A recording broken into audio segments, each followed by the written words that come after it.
नमस्कार, news date में आपका बहुत बहुत स्वागत और मैं हूं सुरेश झा। पेगासस जासूसी मामले ने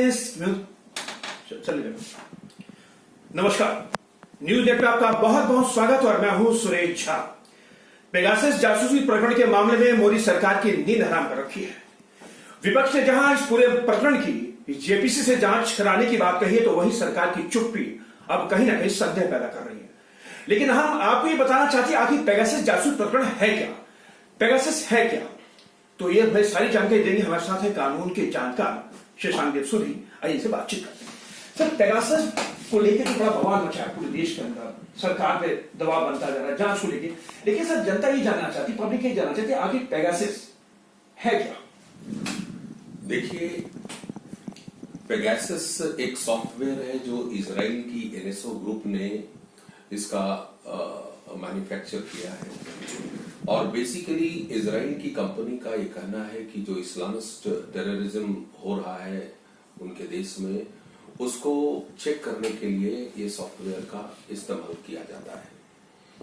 जो भारत में ये जो प्रकरण हो रहा है कि पेगासस को यूज करके हमारे ह्यूमन राइट्स और हमारे पॉलिटिकल लीडरशिप को टारगेट किया जा रहा है, वो निश्चित रूप से एक आरोप है। और ये आरोप की सत्यता तो इन्वेस्टिगेशन के बाद ही पता चलेगा। लेकिन अभी जो आरोप लगाए जा रहे हैं उसका कोई सर पैर नहीं है, मुझे समझ में जहां तक आता है। क्योंकि इस पूरे वर्ल्ड में अगर देखें, आज जो कोविड के बाद जो डिजिटल सॉफ्टवेयर का जो एक बाढ़ सी आ गई है, उस बाढ़ को रोकने के लिए न सरकार के पास कोई एक ऐसा सशक्त एक उपाय है जिससे अगर सरकार चाहती भी है कि इन जितने भी जो मॉलवेयर्स हैं हमारे जो टारगेट, हमारे जो इंस्टीट्यूशन को टारगेट करते हैं, उनको रोकने के लिए कोई एक ऐसी व्यवस्था नहीं है हमारे देश में।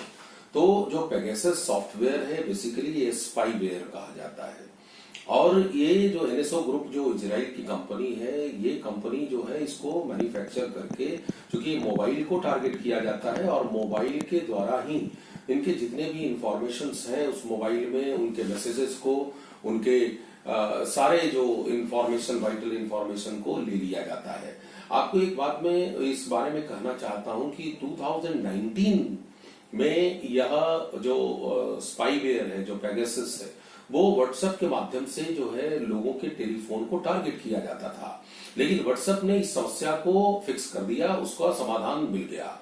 अब जो है आई मैसेजेस के द्वारा यह जो फोन में प्रवेश किया जाता, करवाया जाता है, और आप क्लिक भी नहीं करेंगे, तब भी 0 क्लिक के पर भी यह जो है ये जो सॉफ्टवेयर है वो आपके मोबाइल में पेनेट्रेट करके आपके सारे इंफॉर्मेशन को जो है वो ले लेगा। तो निश्चित रूप से यह एक बड़ा एक इन्वेस्टिगेशन और अन्वेषण का विषय है कि क्या भारत सरकार ने पेगासस सॉफ्टवेयर का यूज किया है। अगर यूज किया है तो उसका जो है उत्तर जो है आधिकारिक तौर से भारत सरकार को देने की जरूरत है, क्योंकि यस और नो से काम नहीं चलेगा। चूंकि एक बहुत बड़ा सीरियस मुद्दा है, इस सीरियस मुद्दा में भारत सरकार को चाहिए कि वह एक आधिकारिक बयान दे और ये कहे कि इस तरह का जो सॉफ्टवेयर है भारत सरकार ने कभी यूज नहीं किया है, क्योंकि केवल स्पोक्स पर्सन के द्वारा जो है इसका डिनायल उचित नहीं है। ये बहुत ही सीरियस मुद्दा है। ये बताइए सर कि पेगासस जासूसी प्रकरण जो अभी सामने भी जो आया है तो बड़ा गंभीर इशू, लेकिन इससे पहले भी कई बार मामले ऐसे सामने, चाहे कांग्रेस सरकार हो चाहे बीजेपी सरकार हो, तो हर सरकार ने समय समय पर इसका इस्तेमाल किया है। लेकिन देखा जाए तो अभी तक किसी भी मामले कोई कार्रवाई नहीं हुई। बीजेपी सत्ता में है तो बीजेपी पे आरोप लगे, कल कांग्रेस सत्ता में थी तो उन पर आरोप लगते थे। लेकिन अभी तक ऐसे जो मामले सामने आते हैं उसमें अभी तक कोई सख्त कार्रवाई या कोई कठोर कार्रवाई होती हमने देखी नहीं है। देखिए, अगर भारत के संविधान के प्रावधानों को आप पढ़ें तो जो आरोपी होता है वह एक बड़ा ही कमजोर इंसान होता है, और जो आरोप जिस पर लगाया जाता है उसके पास पूरे रिसोर्सेज होते हैं। जैसे भारत सरकार के पास पूरा रिसोर्सेज है, उसका पूरा जो है एक टीम ऑफ लॉयर्स है, और जो आरोपी होता है उनके पास न रिसोर्सेज होते हैं न इंफॉर्मेशन होते हैं।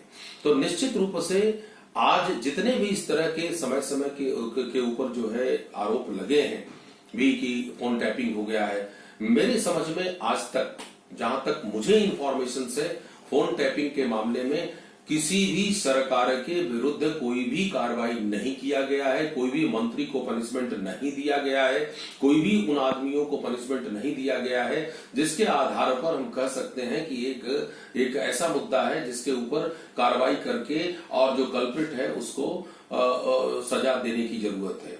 मैं आपको इस बारे में एक और बात कहना चाहता हूं कि देखिए, हमारी जो सरकार है, हमारा जो सरकार की जो व्यवस्था है, डेमोक्रेसी है, हमारा एक ऑटोक्रेटिक स्टाइल ऑफ फंक्शनिंग है। क्योंकि एक सिक्योरिटी, अगर हम बोल दें कि मैं सिक्योरिटी पर्पज से डिस्क्लोज नहीं करेंगे, तो आरटीआई जो है, सेक्शन 8 ऑफ आरटीआई एक्ट भी आपको प्रोटेक्ट करता है सरकार को कि जो डिफेंस से रिलेटेड मैटर्स हैं उसको डिस्क्लोज नहीं किया जाएगा। तो कहीं ना कहीं कानून बीच में आ जाती है और इसका फायदा हमारे एग्जिस्टिंग सरकारें ने उठाती हैं और उस इंफॉर्मेशन को, वो जो इंफॉर्मेशन लड़ाई लड़ने के लिए, प्रोजिक्यूट करने के लिए जरूरत है, वो हमारे पास इंफॉर्मेशन नहीं होता है और बेनिफिट ऑफ डाउट सरकार को दे दिया जाता है और वो बच जाते हैं। तो निश्चित रूप से यह एक घटना है, ये घटना गंभीर घटना है। इसके ऊपर सरकार को एक आधिकारिक बयान देने की जरूरत है। इस पर पूरा जो है वो बंद होना चाहिए, इस तरह की जितने भी जो आरोप और प्रत्यारोप है, क्योंकि एक बहुत ही गंभीर मामला है। चलिए सर, आपका बहुत बहुत धन्यवाद। ये थे कानून के जानकार शशांक देवसुधी जो हमारे साथ बातचीत कर रहे थे। पेगासस जासूसी मामले ने जहां पर सरकार की जो नींद हराम कर रखी है, सरकार ने अभी तक इस पर कोई आधिकारिक बयान नहीं दिया। सरकार की चुप्पी कहीं ना कहीं पूरे देश के लोगों को अब खलती जा रही है और लोग इसलिए खल रहे हैं कि सरकार जो चुप है जासूसी प्रकरण को लेकर, और विपक्ष ने जिस तरह से इसको लगातार जो दबाव बना रही है, उसमें कहीं ना कहीं सरकार को चाहिए कि पूरे मामले के अंदर वे जांच करवाएं या स्वतंत्र जांच हो और इसमें जो भी कल्पित हो उनके खिलाफ कार्रवाई की जाए। लेकिन हम आपको याद दिला दें कि कोई पहला मामला नहीं है। जब कांग्रेस सरकार थी तो उस समय भी आपको याद हुआ कि जो मनमोहन सिंह थे, जो स्वर्गीय राष्ट्रपति, पूर्व राष्ट्रपति प्रणब मुखर्जी थे, उनकी भी बक्से की जासूसी की गई थी, लेकिन उस मामले के अंदर भी कोई जांच नहीं हुई थी। लेकिन अब पेगासस का जो मामला है, ये नया मामला है, इस खासकर मोदी सरकार के अंदर। मोदी सरकार को इस पूरे मामले की जांच करवाई जानी चाहिए, जेपीसी की जांच होनी चाहिए। उसके बाद इस पूरे मामले में सच्चाई जो होगी वो देश के सामने, जनता के सामने आएगी। कैमरा पर्सन राजेश के साथ सुरेश झा, न्यूज़ नेट, दिल्ली।